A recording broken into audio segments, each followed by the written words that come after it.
Que a paz do único e eterno Deus seja sobre a sua vida.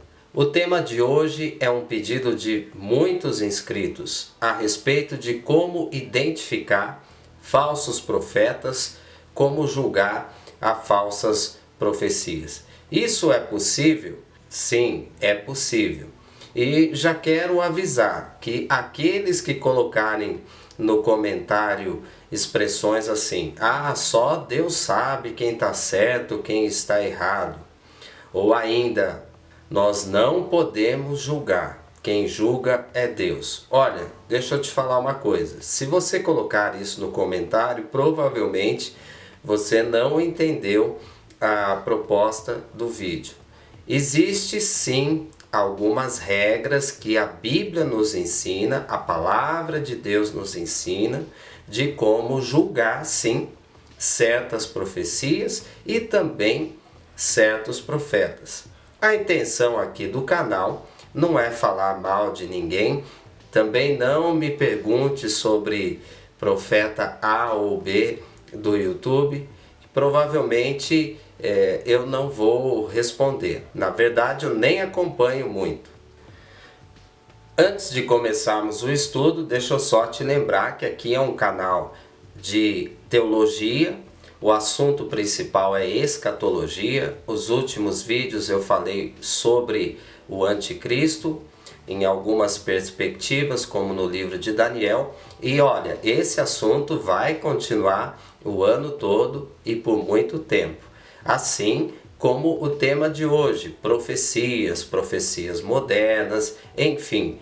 Mas nós temos muitos temas, inclusive aqueles que eu já sei que não tem muitas visualizações aqui no YouTube. Mesmo assim, nós vamos falar vários temas. Você pode sugerir e, dentro do possível, estarei atendendo a todos.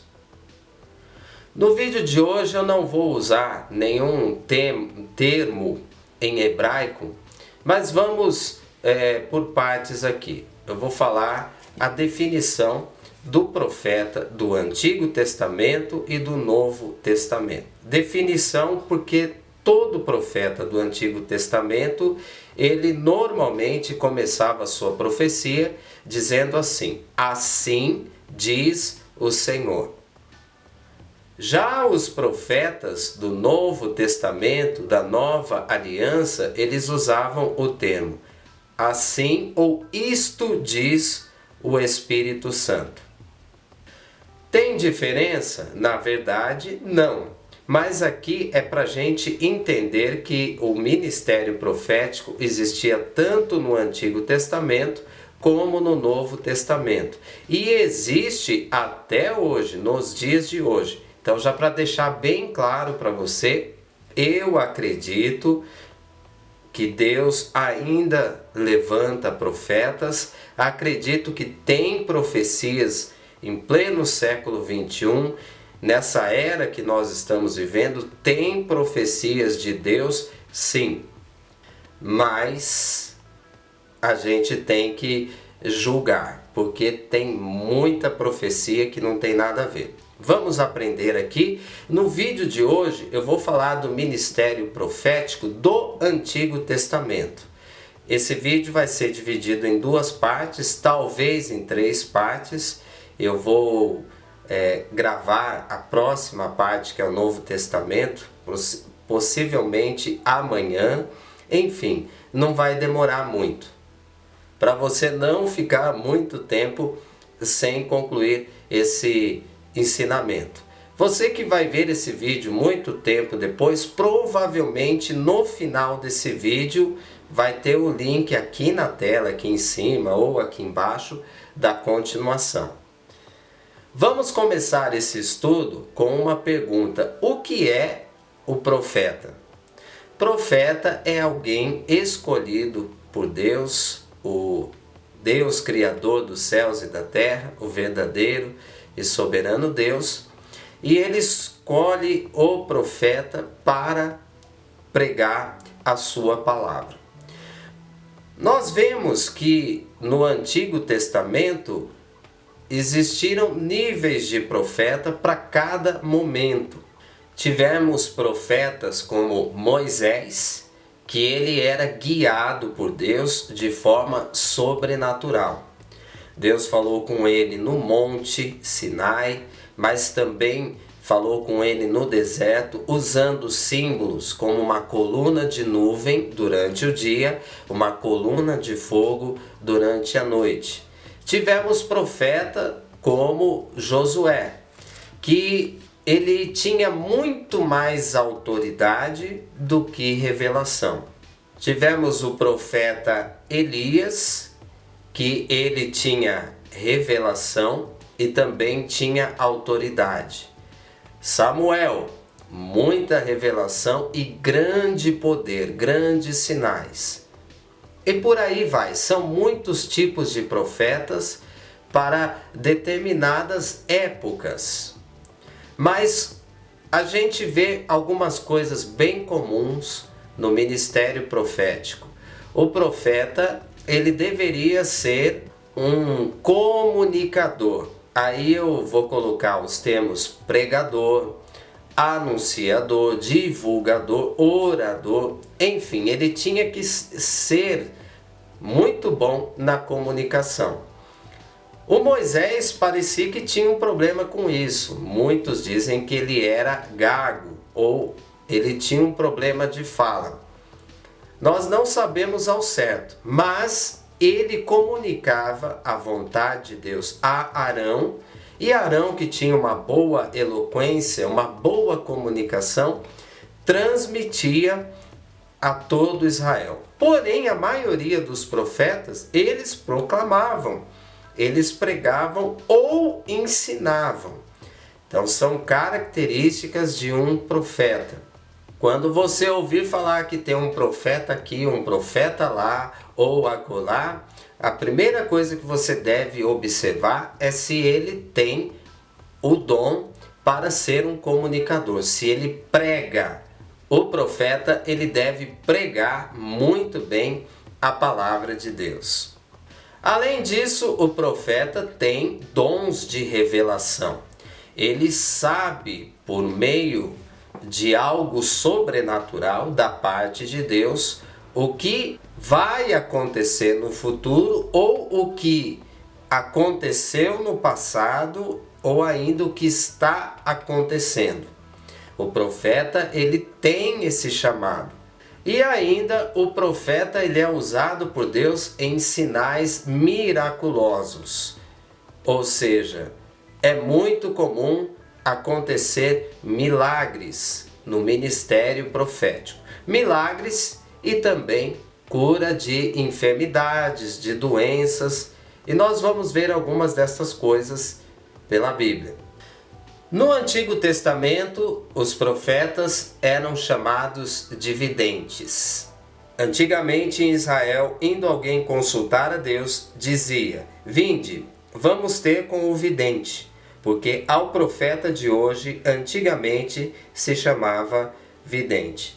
Bom, como eu disse no começo do vídeo, não quero entrar aqui em termos hebraicos. A gente pode fazer isso em outros vídeos. Mas era muito comum o profeta do Antigo Testamento ser chamado de vidente. Por quê? Porque ele tinha dons de revelação através de visões. Isso também costuma acontecer com o profeta. Ele tem visões. Essas visões pode acontecer quando o profeta está orando, de olhos fechados, ou uma visão aberta. Ele está com os olhos abertos e a gente vê várias referências na Bíblia. E ele começa a enxergar o mundo espiritual mesmo com os olhos abertos. E ainda tem um tipo de visão que acontecia muito com Ezequiel, também aconteceu com Daniel, que é a visão que entra nos sonhos.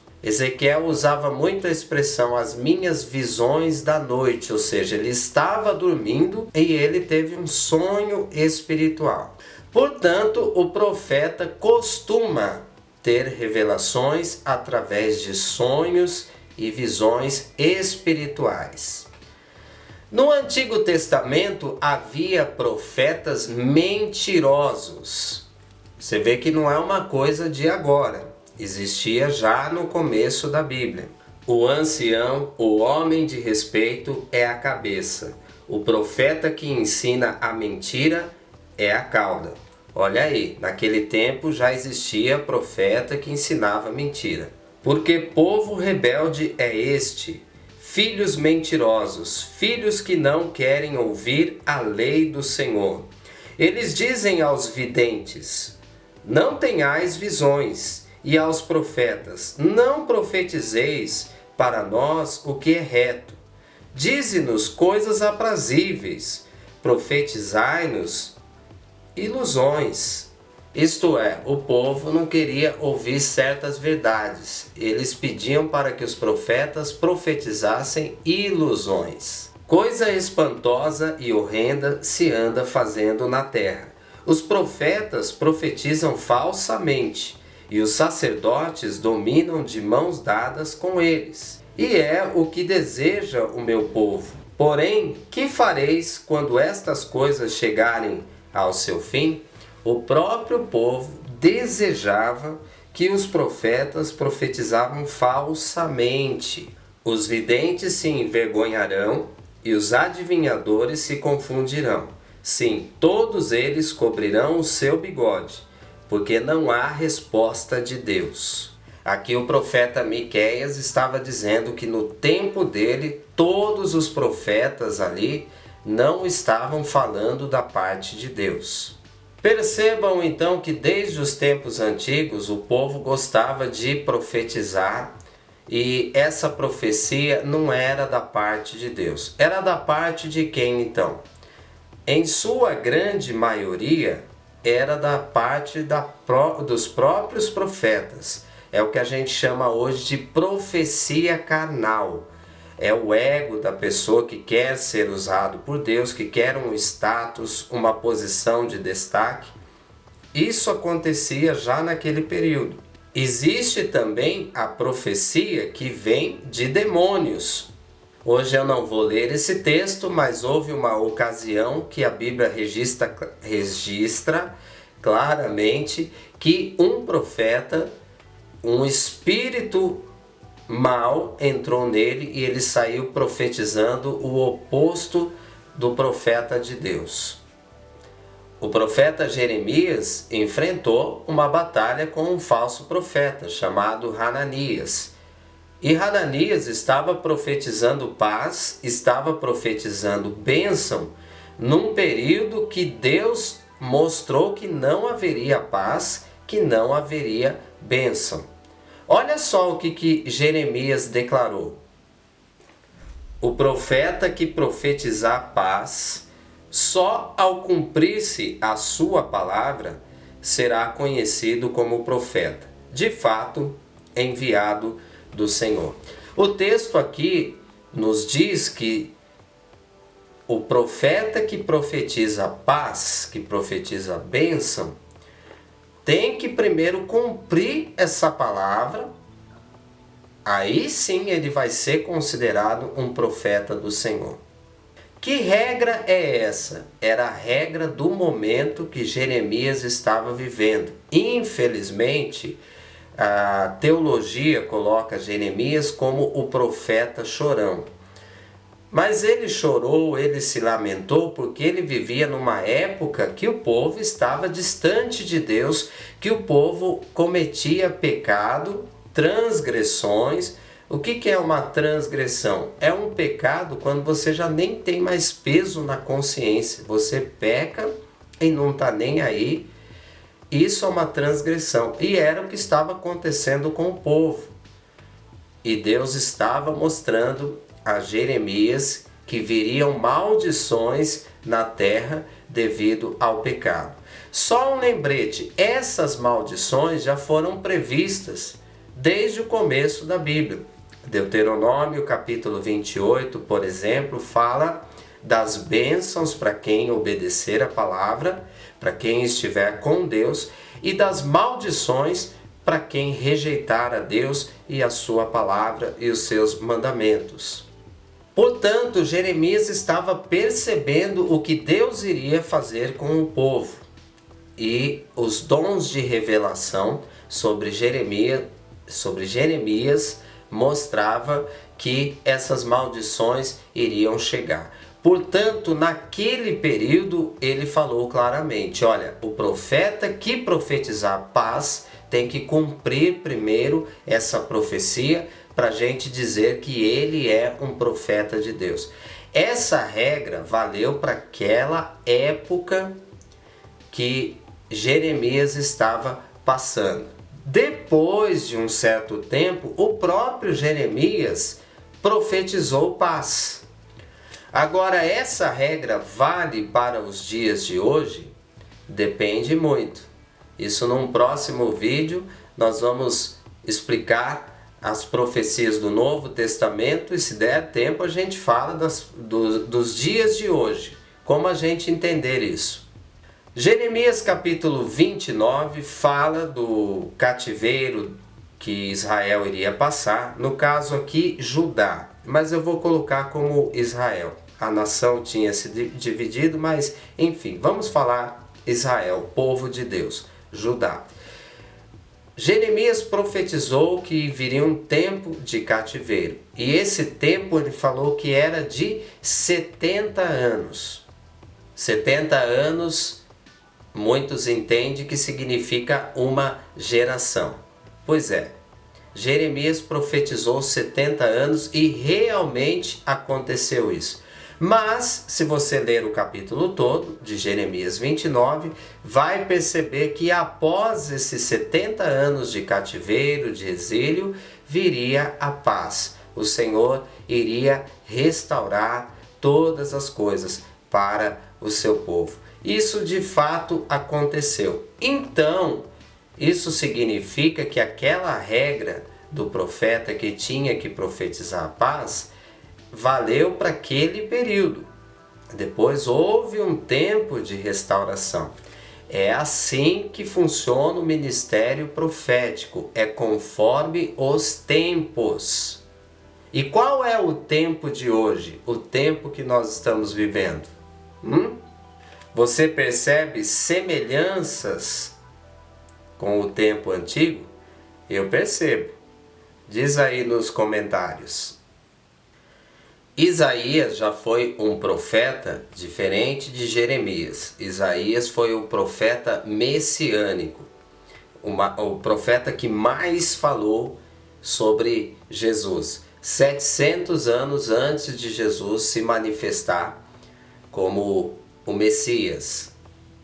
Isaías profetiza sobre Jesus, o Messias, o rei que vai trazer um reino de paz, para que se aumente o seu governo e venha a paz sem fim sobre o trono de Davi e sobre o seu reino, para o estabelecer e o firmar mediante o juízo e a justiça, desde agora e para sempre. O zelo do Senhor dos exércitos fará isto. Que formosos são sobre os montes os pés do que anuncia as boas novas, que faz ouvir a paz, que anuncia coisas boas, que faz ouvir a salvação, que diz a Sião, o teu Deus reina.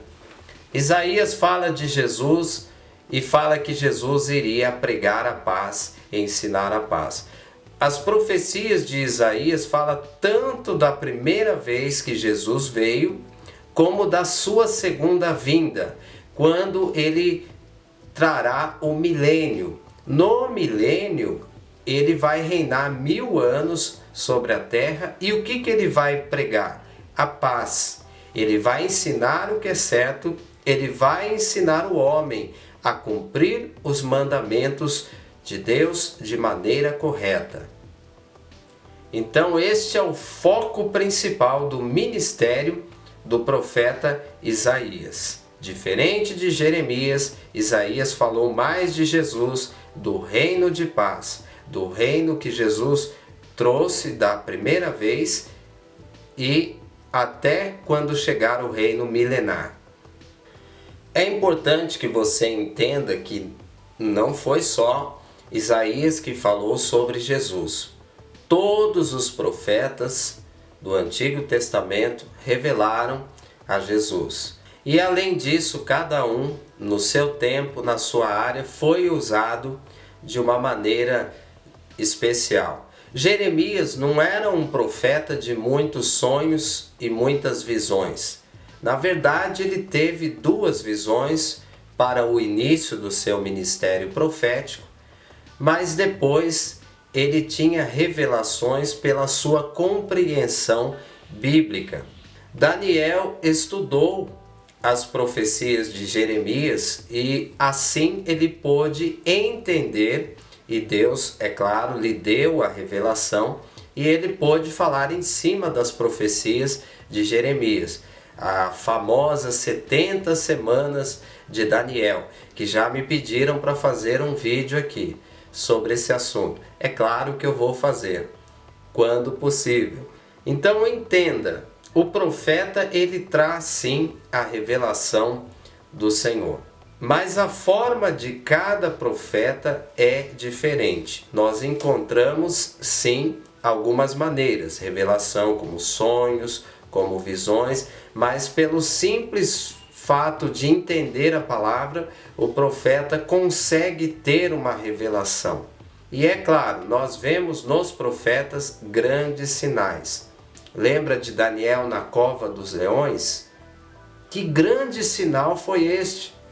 E o sonho que ele conseguiu revelar e interpretar, o sonho da estátua que Nabucodonosor viu. O livro de Daniel está cheio de revelações para o futuro, coisas que ainda não aconteceu, fim do mundo, escatologia, bem dos últimos tempos. Sem dúvida, Daniel foi um grande profeta em revelações. Então, com todas essas características do Antigo Testamento, é claro que eu não citei nem 1/3 dos profetas e nem muitos textos bíblicos, para que o vídeo não seja muito longo. Mas aqui já há uma compreensão para você entender. O ministério profético existe, mas a primeira coisa que deve acontecer ao observar um profeta é se tem todos esses itens, sinais, dons de milagres, curas, revelações com a compreensão bíblica e experiências sobrenaturais. De repente eu estou falando com alguém aqui que tem dons de revelações. Olha, busque sempre ao Senhor e peça a Ele: Senhor, que eu fale apenas a sua palavra. Não quero ser um profeta mentiroso. Não tenho interesse em pregar aquilo que o Senhor não mandou dizer. Se você for sincero, fazer essa oração, o Senhor vai cuidar de você através do Espírito Santo. Próximo vídeo, pessoal, vamos continuar o assunto. Se você gostou, já dá o seu like, comenta aqui, isso fortalece o canal. Meu muito obrigado a todos os inscritos, novos inscritos. Já passamos de 10 mil e vamos chegar a 20, 30, a 100 mil, se o eterno Deus permitir. Um grande abraço, até o próximo vídeo, que Deus te abençoe, em nome de Jesus.